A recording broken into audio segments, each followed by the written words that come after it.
지난 주일 저녁 예배에 오셔서 말씀을 전해주셨던 우리 박영호 목사님이 최근에 쓰신 책이 한 권 있어요.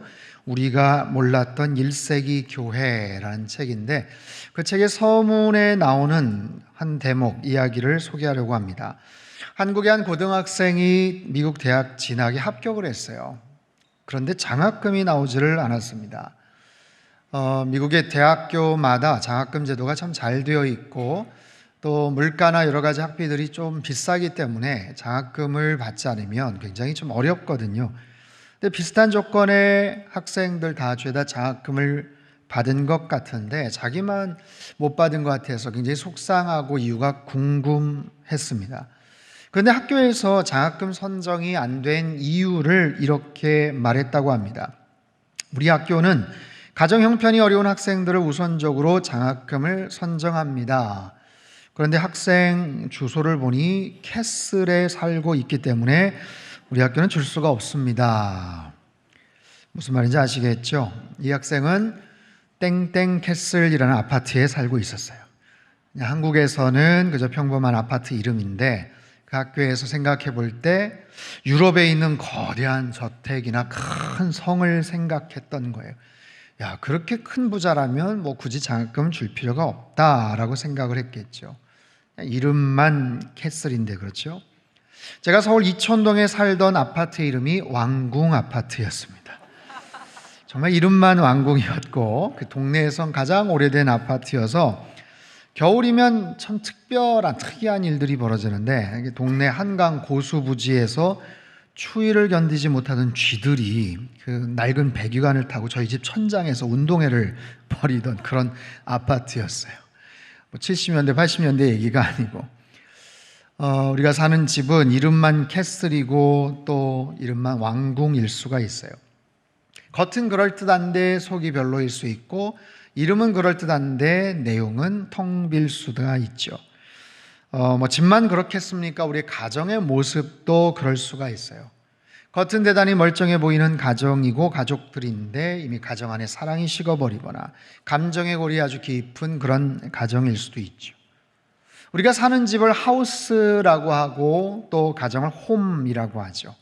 미국의 한 정치인 스털링 프라이스가 이런 이야기를 했어요. 대공황 시절에 우리는 우리의 하우스, 집을 잃고, 호황 시절에 우리는 우리의 홈, 가정을 잃는 경향이 있다.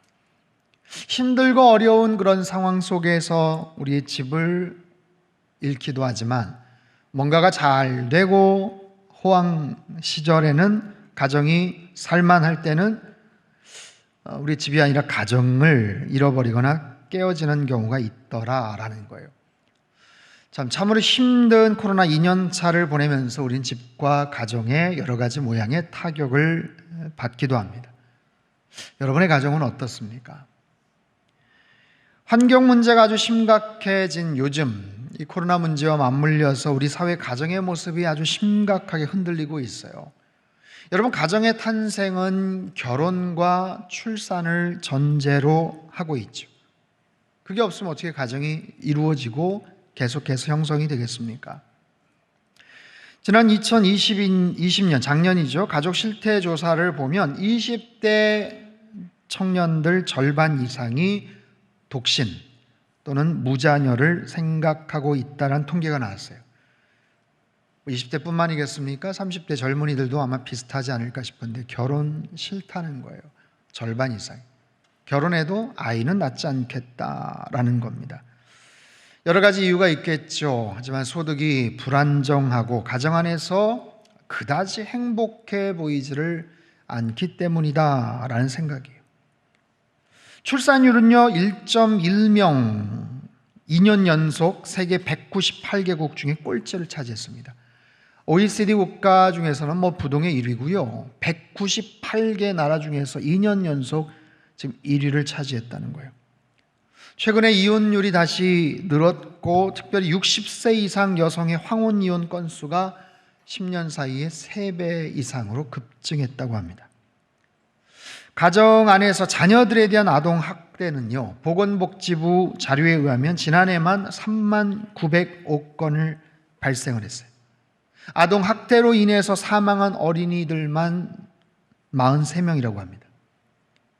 아동학대의 87%가 가정에서, 대부분 친부모에 의해서 벌어지고 있다고 하죠. 가정에 대한 별다른 기대도 없어졌고, 있다고 하더라도 그 가정 안에서 많은 상처와 아픔과 쓰라린 경험들을 갖고 살아가는 시대입니다.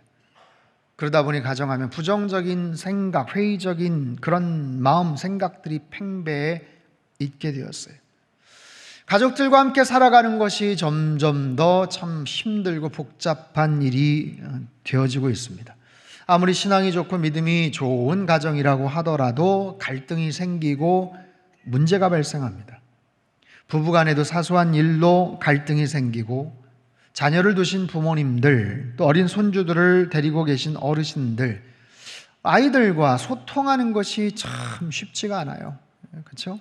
어린아이들 기분 맞춰주고 참 눈치를 보면서 뭔가 살아가는 참 쉽지 않은 그런 환경입니다. 참 신기하죠? 여러분, 세상에서 가장 사랑한 사람이라고 생각이 들고 확신이 들어서 결혼을 했어요. 남녀 간의 만남이라는 게 그렇지 않습니까? 뭐 무슨 이조 시대, 조선 시대도 아니고, 내가 원치도 않는 사람과 어쩔 수 없이 정략적인 가족 간에 약속이 돼 있어서 얼굴도 못 보고 그렇게 결혼하고 그런 시대가 아니잖아요. 내가 결정을 하고 내가 주체적으로 선택을 해서 한 결혼이고 그런 배우자예요. 그런데 그런 사랑하는 사람들과 서로 상처를 주고받습니다. 아이들은 어떻습니까? 너무너무 사랑하는 우리 아이들, 10달 동안 고생해서 낳은 아기입니다. 마치 집안에 천사가 온 양 너무너무 기쁘고 웃음꽃이 피었던, 그렇게 사랑하고 예뻐하고 맨날 뽀뽀하고 그랬던 아기인데, 그 아기가 자라면서 아이들이 커가면서 자꾸만 미워지기 시작해요. 사춘기가 되면서 아이들과 갈등이 있고 아픔이 생겨요. 사랑하는데, 사랑이라는 이름으로 우리는 너무나도 많은 상처를 주고받고 살아갑니다. 하지만 그럼에도 우리는 가정을 지켜야 하죠. 아무리 어려움이 있어도, 어떠한 한계와 상황이 참 힘들어도 우리 가정이 하나님을 섬기는 가정이 될 수 있다면, 우리 가정이 말씀으로 세워지는 가정이 될 수 있다면, 믿음으로 굳건하게 세워지는 가정이 될 수 있다면 얼마나 좋겠습니까? 그것을 위해서라면 어떤 희생과 수고도 마다하지 않겠다, 그런 마음이 다 있어요. 무엇보다도 하나님께서 이 땅의 가정을 향해서 어떤 마음을 갖고 계실까? 우리도 안타까워하는 마음들이 있고, 우리도 정말 잘 되기를 바라는 그런 소망이 있는 것처럼, 하나님께서는 이 땅에 그 아파하는 가정들, 가정 안에서 벌어지는 수많은 정말 속상하고 안타깝고 기가 막힌 그런 사연들, 이야기들을 접하실 때 하나님은 어떤 마음이실까? 하나님은 그 가정에 어떤 기대와 소망을 갖고 계실까?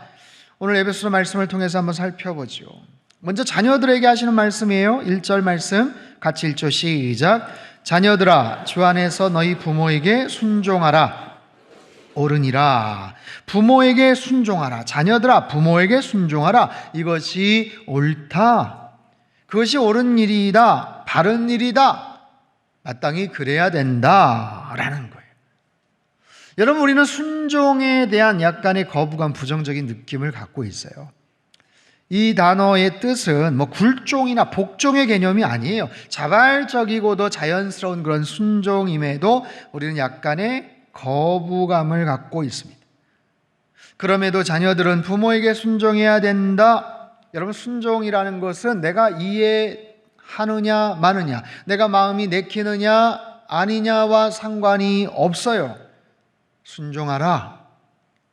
그래서 이 말이 부모님에게 상처가 있거나 부모님이 무리한 요구나 명령을 할 때, 그래도 부모니까 순종해야지, 성경에 나와 있으니까 순종해야지, 이러면 굉장히 힘든 이야기가 됩니다. 그래서 기준이 있어요. 무슨 기준이요? 주 안에서 순종하라. 주 안에서 순종하라. 주님 안에서 순종하라. 여러분, 주님 안에서라는 말은 대단히 영적이고 포괄적인 개념입니다. 주님 안에서 내 생각과 내 마음이 다르더라도 주님의 사랑을 생각하면서 한번 순종해 봐라. 뒤집어서도 적용이 가능합니다. 만약에 부모의 요구나 의지가 전적으로 성경과는 거리가 멀거나 주님 안에서 비신앙적인 어떤 요청을 한다면 그 순종에도 제동이 걸릴 수 있어요. 주 안에서. 하지만 그런 특별한 경우가 아니라면 주님 안에서 부모님을 더 사랑하고 주님 안에서 부모님을 더 공경하고 더 섬기고 순종하고 예수님의 마음과 십자가의 사랑으로 부모의 뜻을 잘 따르고 순종하라, 그런 의미입니다. 여기서 한 단계 더 나가요. 2절과 3절 말씀을 같이 읽겠습니다. 시작. 내 아버지와 어머니를 공경하라. 이것은 약속이 있는 첫 계명이니 이로써 네가 잘되고 땅에서 장수하리라. 공경하라. 1절에서 순종하라. 여러분, 순종이 1단계라면 공경은 2단계, 그 다음 단계예요. 순종이요, 이해가 안 되고 마음이 내키지 않아도 마지 못했다면 공경은 마음을 다해서 섬겨봐라 입니다. 마음을 다해서.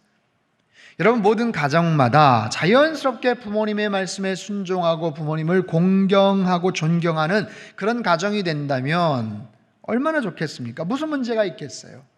지극히 자연스럽고 당연해 보이죠. 하지만 그렇지 못한 가정들이 있어요. 왜 그럴까요? 누구 때문일까요? 자녀의 문제일 수도 있고 부모의 문제일 수도 있죠. 하지만 우리는 여기에 담긴 하나님의 마음을 읽을 수 있어야 돼요.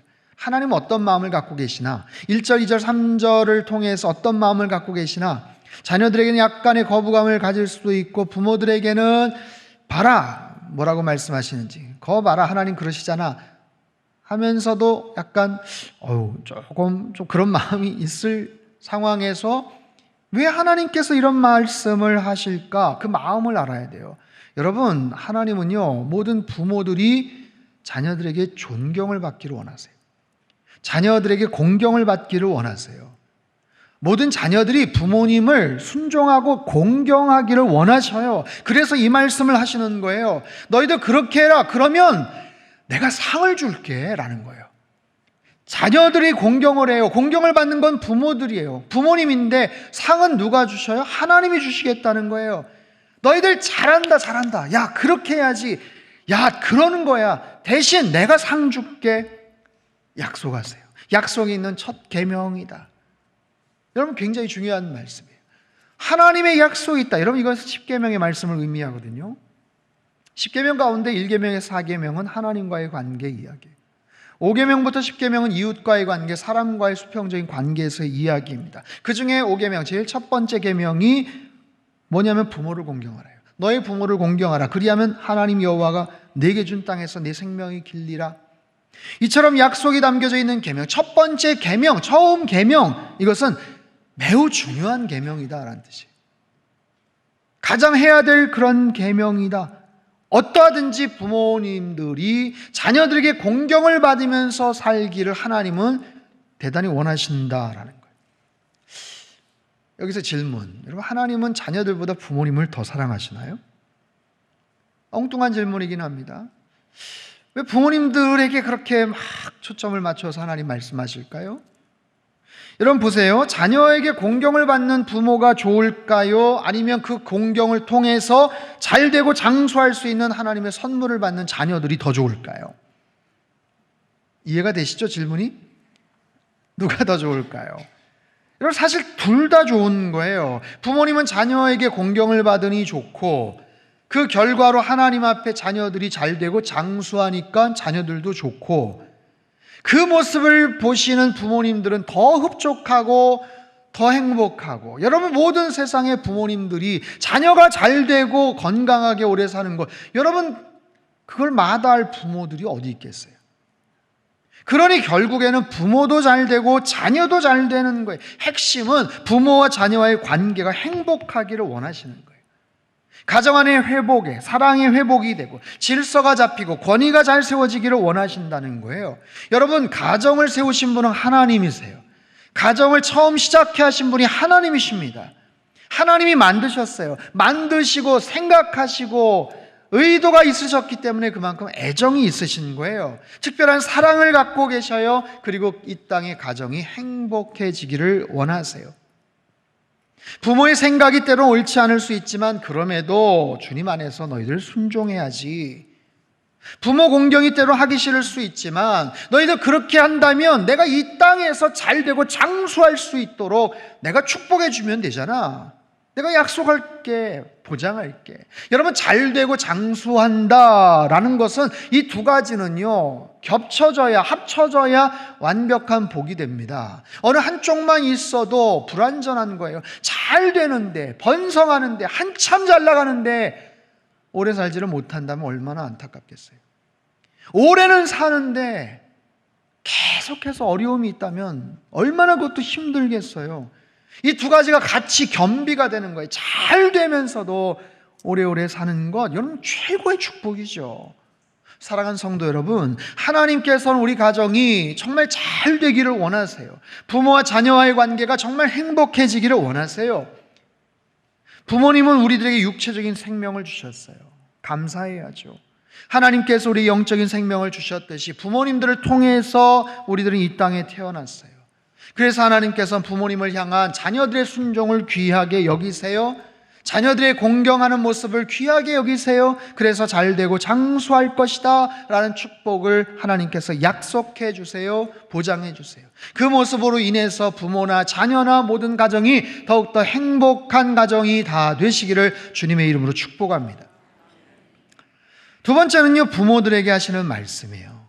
4절 말씀 같이 한번 읽죠. 시작. 또 아비들아, 너희 자녀를 노엽게 하지 말고 오직 주의 교훈과 훈계로 양육하라. 아비들아, 여기는 어머니를 포함한 의미입니다. 어버이라고 보시면 돼요.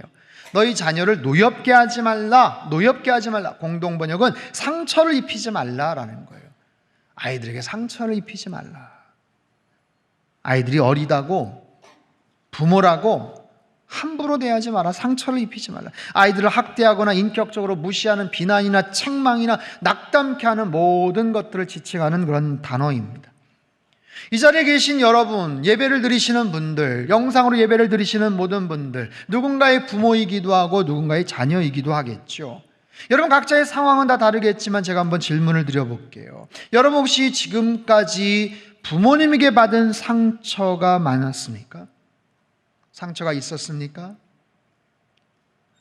혹시 부모로서 자녀들에게 혹시 끼친 상처는 없었습니까? 부모에게 받은 상처는 기억을 하는데 내가 자녀들에게 끼친 상처가 혹시 있었느냐, 기억하시느냐라는 거예요. 아니면 내가 자녀된 입장에서 부모님을 그렇게 속썩이고 가슴 아프게 했던 적은 혹시 없었습니까? 여러분 따지고 보면 굉장히 복잡합니다. 우리 다 비슷비슷해요. 가족끼리도 수많은 상처를 주고받더라고요. 하지만 부모 자식 관계에도 룰이 있어요. 지켜야 될 예의가 있어요. 규칙이 있다라는 거죠. 서로 지켜야 될 것들이 있어요. 그럼에도 부모라는 자격으로 자녀들을 함부로 대하거나 아이들이 아직 어리다는 이유로 상처를 입히는 일들이 참 많죠. 반대로 엄마니까 함부로 하고 아빠니까 괜찮아 하면서 함부로 속을 썩였던 그런 자녀들, 그런 모습도 있어요. 아무리 부부지간이고 부모 자녀와의 관계에도 가족이기 때문에 더 상처를 주고받고 힘들게 할 수가 있어요. 그래서 우리 가정 안에는 중재자가 필요합니다. 중재자, 성령 하나님, 예수님께서 계셔야 돼요. 우리 가정에는 기준이 필요해. 특별한 기준, 바로 하나님의 말씀이죠. 어떻게 아이들을 키워야 될지, 어떻게 부모님을 섬겨야 될지 지혜가 필요합니다. 하나님의 지혜. 자녀들은 부모님께 순종하고 공경하면 되고, 부모들은 자녀들을 주의 교양과 훈계로 양육하라. 교양과 훈계로 양육하라. 비슷해 보이는 말이에요. 하지만 교양은 훈련과 징계와 잘못된 것을 교정한다라는 의미. 훈계는요, 말을 통해서, 이성적인 접근을 통해서 설득을 시킨다는 의미. 교양은 행위적인 책벌을 통한 훈련이고, 훈계는 말을 통해 자녀를 가르치는 거예요. 어떤 말? 하나님의 말씀. 부모가 똑똑하고 지식이 많고 세상적으로 잘 나가고 그래서 세속적인 가치관이나 틀이나 세상의 지식을 주입하고 가르치는 게 아니라 주님의 말씀을 통해서 어린 자녀들을 훈련시키고 양육할 수 있는 것. 그래서 그들의 삐뚤어진 행실들을 성경적인 가치관에 근거해서 똑바로 바로잡는 것, 그것이 행복한 가정의 아름다운 모습이고 믿음의 가정을 세우는 비결이에요. 자, 여기까지 좋습니다. 여러분, 이 말씀을 어떻게 적용해 볼 수 있을까? 이 말씀은 너무 잘하는 말씀이에요. 문제는 적용이죠. 어떻게 하면 이 말씀을 우리 가정에 직접적으로 적용을 시킬 수 있을까요? 믿음의 가정이 되고 정말 하나님이 기뻐하시는 가정이 될 수 있을까요? 오늘부터 추석 때부터 블레싱 패밀리를 시작하려고 합니다. 말씀을 드렸죠. 이것이 무엇이고 왜 하게 되었는가? 여러분, 교회에서 온라인 사역이나 프로그램들 열심히 준비하지만 한계가 있어요. 아무리 교회에서 시스템을 잘 갖춰놔도 방송국을 따라갈 수가 없어요. 아무리 대단한 프로그램을 제작해도 인기 유튜버를 따라갈 수가 없어요. 교회 학교나 교회 시스템 한계가 있습니다. 여러분, 코로나 시대예요. 끝날지 분명히 끝나겠죠. 하지만 위드 코로나 시대가 되고 포스트 코로나 시대가 되고 더 온라인 사역이나 이런 것들이 더 확장이 되긴 할 텐데 그럼에도 불구하고 그것만 계속 따라갈 수는 없어요. 중요한 거는 가정입니다. 가정이에요. 그래서 모든 교회마다 어떻게 하면 가정 안에 예배를 정착시키고 어떻게 하면 가정 안에서의 모임을 활발히 할 수 있을까 대단히 노력을 많이 하고 각 교회마다 엄청난 고민들을 합니다. 책도 발간하고 방송 프로그램들을 만들어요. 그런데 정착시키기가 참 어렵습니다. 참 어려워요. 1년 내내 이렇게 뭔가를 해도 이게 참 쉽지가 않아요. 왜 그럴까? 가족이기 때문에 그래요. 가족 모임이니까 쉽게 될 거라고 생각을 하는데 전혀 반대입니다. 가족 모임이기 때문에 훨씬 더 어렵습니다. 가족 모임이라 훨씬 더 서로 허물이 없기 때문에 힘들어요. 정착하기가. 마치 부부간의 운전을 가르쳐 주거나 고등학교, 대학교 다니는 언니나 형아가 초등학생, 동생 가르쳐 주는 것 어려운 것과 마찬가지. 그래서 고민 끝에 이런 프로그램을 만들었고 매주마다 새로운 미션과 주제를 드릴 거예요. 가정 예배, 아이들이 부담을 느낄 수 있어요. 남편이 꺼려할 수 있어요. 그럼 가정 예배라는 말도 안 쓰셔도 됩니다. 여러분, 반드시 시작할 때 사도신경 안 하셔도 돼요. 그저 우리 가벼운 티타임 한번 할까? 우리 간식 한번 먹을까? 이런 느낌으로 같은 자리에서 얼굴 마주 보면서 같이 모여서 한번 대화를 나누는 것, 거기서부터 출발하면 됩니다. 여러분, 행복한 가정은 가만히 있는다고 해결되지 않아요. 가만히 있는다고 만들어지지 않습니다. 절대로 그렇지 않아요. 마치 정원을 가꾸듯 텃밭을 꾸미듯 집안의 청소를 열심히 하면서 깨끗하게 만들어야 되듯이 가정에 대해서 그만큼 시간과 투자가 필요합니다. 여러분, 우리는 여러 가지 사회적인 가면을 쓰고 살아가요. 누구나 마찬가지, 아이들도 마찬가지입니다. 밖에 나가면 눈치를 보고 이웃집 어른들, 다른 어른들 앞에서 그래도 공손하게 말하고 배꼽 인사도 하고 그래요. 하지만 집에 오면 무장해제가 됩니다. 아빠도 마찬가지고 엄마도 마찬가지. 교회에서나 전화 통화할 때도 교양 있게 나이스하게 예 권사님, 예 집사님 하면서 하다가 전화 끊으면 빨리 들어와서 공부하면서 막 얼굴이 바뀌고 또 다른 그 안에 뭔가가 나오는 어떤 그런 모습. 여러분, 우리는 다 그런 모습의 여러 가지 가면들을 가지고 그렇게 탁탁탁탁 바꿔가면서 살아갑니다. 그리고 모든 가면을 집안에서는 다 훌렁 벗어제끼죠. 아이도 마찬가지고 엄마 아빠도 마찬가지입니다. 그러니 서로의 민낯을 들여다볼 수 있는 곳이고 그곳에서 거침없는 그런 감정 표현이나 말들이 거기서 서로 오가면서 상처를 주고받아요. 그래서 우리 가정을 어떻게 하면 잘 만들 수 있을까? 동기부여가 필요하고 시간과 노력이 투자돼야 돼요. 이건 목회자로서 저의 솔직한 고백이에요. 저도 참 쉽지가 않더라고요. 하루 종일 사역하고 녹초가 되어서 있을 때 제가 유일하게 편한 마음으로 쉴 수 있는 것이 가정입니다.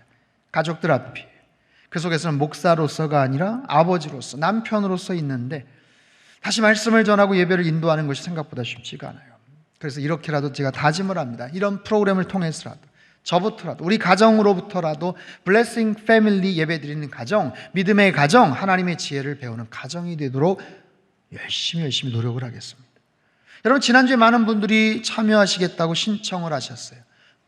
저희가 블레싱 패밀리 그 패키지를 한 2,000개 주문을 했는데 지금 한 1,300개 정도가 나갔어요. 오늘 또 예배를 드리면 또 나갈 거예요. 혹시 모르시거나 오늘 처음 오셨거나 여러분 꼭 가져가셔서 함께 동참을 한번 하시면 좋겠어요.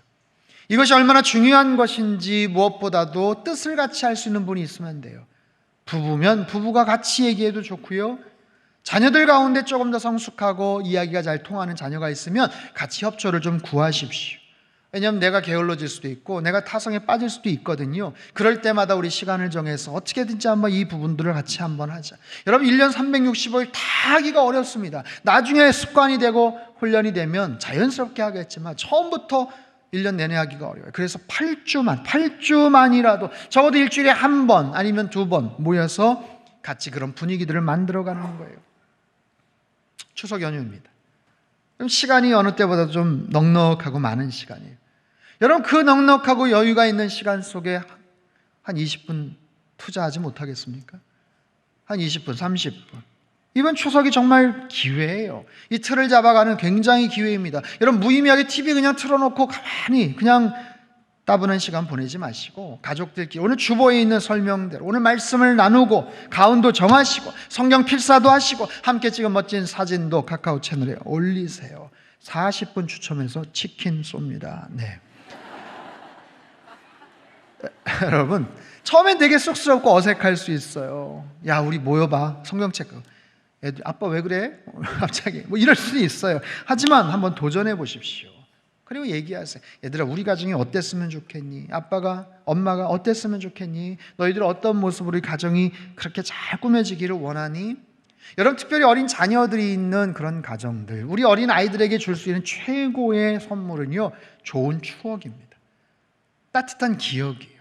여러분 생각해 보십시오. 우리 어르신들도 마찬가지일걸요. 어린 시절에 대한 기억들이 그렇게 많지가 않아요. 하지만 그냥 느낌으로 있습니다. 뭉뚱그려서 느낌, 몇 가지 사건들. 하지만 전반적으로 내 유년 시절, 어린 시절은 좀 추웠어, 따뜻했어, 행복했어, 좀 무서웠어.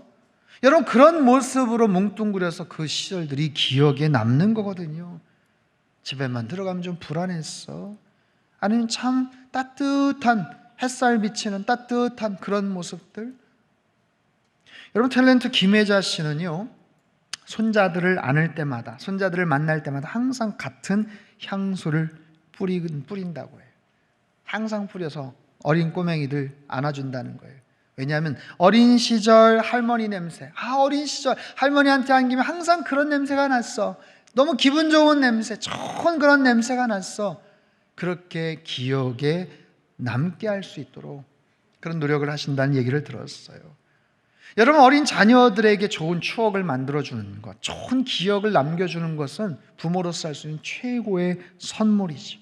아빠 엄마가 함께 앉아서 성경책 읽고 찬송을 같이 부르고 그래서 뭔가 경건하고 안정감 있고 평안했던 그런 기억들 그것이 믿음의 가정 아니겠어요? 하나님의 말씀이 살아있는 가정, 특별히 하나님의 지혜를 배우는 그런 귀한 믿음의 가정들 다 되시기를 주님의 이름으로 축원합니다. 책을 한 권 소개할게요. 내가 정말 알아야 할 모든 것은 유치원에서 배웠다라는 책이 있습니다. 꽤 오래전에 나온 책이에요.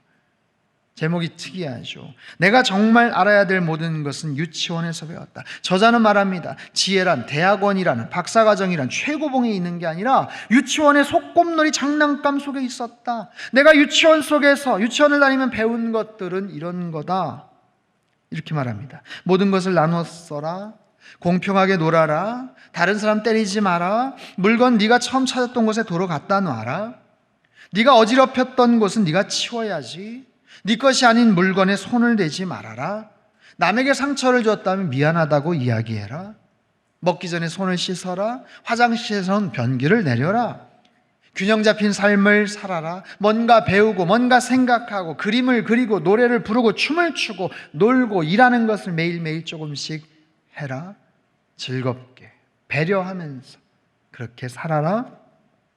사랑하는 성도 여러분, 우리가 가정 안에서 지혜를 배울 수가 있을까요? Blessing Family, 이번 시리즈의 주제는 지혜입니다. 지혜. 연말에도 또 할 거예요. 그때는 비전, 하나님의 비전. 지혜. 여러분 가정 안에서 지혜를 배우는 것 굉장히 중요하죠. 유치원에서도 그런 많은 것들을 배우는 판인데 가정 안에서 훨씬 더 중요한 것들을 배우죠. 가정의 중요성에 대해서 제가 여러 번 말씀을 드린 것 같아요. 에디 쉐이퍼 박사가 이런 이야기를 했어요. 가정은 인간 존재의 장소이자 성장의 장소이다. 인격의 요람이며 피난처이며 보금자리이며 최초의 경제 단위이며 문화 창조의 중심이다. 가정은 기억의 박물관이며 인간관계의 출발점이 되고 성숙한 관계가 형성되는 자리이고 신앙의 출발점이자 또한 그 신앙이 완성되는 장소이다. 여러분, 가정 안에서 우리는 모든 것을 배우게 됩니다. 모든 것을 또 경험해요. 때로는 아픔과 상처도, 눈물도, 부모님의 따뜻한 사랑도, 가족 간의 신뢰도, 평안함도, 기쁨도, 행복도, 때로는 속상함도, 부당함도, 형제들끼리 싸우다가 공정하지 못한 그런 모습들, 그래서 눈물 돌리고 외로움이 무엇인지도 경험을 하죠. 자라면서 책임감이 무엇인지, 사명감이 무엇인지, 가족을 향한 깊은 애정과 정말 신뢰하는 것, 특별히 말하는 방법들, 아빠 엄마가 어떻게 말을 하시나, 대화하는 그런 방법들, 타인을 배려하는 태도들, 아빠 엄마가 어떻게 결정을 하시나, 중요한 일들을 어떻게 선택을 하시나, 시간 관리를 어떻게 하시나, 인생의 우선순위는 어떻게 정하시나, 하나님에 대해서는 어떤 마음을 갖고 계시고, 사람들을 어떻게 생각하시고, 우리 부모님은 참 겸손하신 분이셨나, 아니면 거만하신 분이셨나, 말을 함부로 하시는 분이셨나, 예의를 갖춰서 얘기를 하시는 그런 자상한 분이셨나, 돈에 대해서 여러 가지 그런 부분들에 대해서 자녀들이 배우는 거예요. 그 속에서 하나님의 지혜를 배우는 거죠. 하나님의 말씀을 통해서, 하나님의 말씀을 통해서 하나님을 경외한다는 것이 무엇인지, 나의 신분이, 나의 영적 정체성이 무엇인지, 이 땅에서 무엇을 하면 살아가야 되는지도 알게 되죠. 사랑하는 성도 여러분, 오늘 주신 말씀 잘 기억하십시오. 자녀들은 부모에게 순종하고 공경하는 자녀들 되시고, 부모님들은 주의 교양과 훈계로 자녀들을 양육하시길 바랍니다. 그래서 믿음의 가정을 잘 세워가시고 하나님의 지혜를 배우는 모든 가정들 다 되시기를 주님의 이름으로 축복합니다. 8주간의 블레싱 패밀리 사역을 통해서, 프로그램을 통해서 모든 가정들이 다시 하나님 앞에 모이고 말씀 앞에 모이고 하나님을 예배하는 귀하고 복된 믿음의 가정 다 되시기를 주님의 이름으로 축원합니다.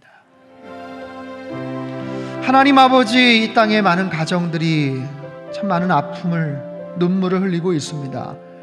누구보다도 사랑하고 누구보다도 많은 관심과 애정을 갖고 있지만, 사랑하고자 하는 마음은 있지만 사랑하는 방법이 서툴고 표현이 어색하고 지혜롭지 못해서 크고 작은 상처, 아픔을 주고받을 때가 많습니다. 하나님, 이 땅의 가정들을 불쌍히 여겨 주시옵소서. 하나님, 우리 가정을 주님 회복시켜 주시옵소서. 믿음의 가정 되게 하시고 무엇보다도 하나님의 지혜를 배우는 가정 되게 하여 주옵소서. 순종하고 공경하는 자녀들 되게 하시고 주님의 교양과 훈계로 아이들을 양육하고 가르치는 부모들 되게 하여 주시옵소서. 특별히 8주간의 블레싱 패밀리를 통해서 다시 우리의 중심과 마음이 하나님께 집중되게 하시고 찬양이 울려 퍼지는 가정, 말씀 앞에 참으로 우리의 삶을 헌신하고 드리는 우리 모든 복된 가정들 다 되게 축복하여 주옵소서. 귀하신 예수님의 이름으로 기도합나이다. 아멘.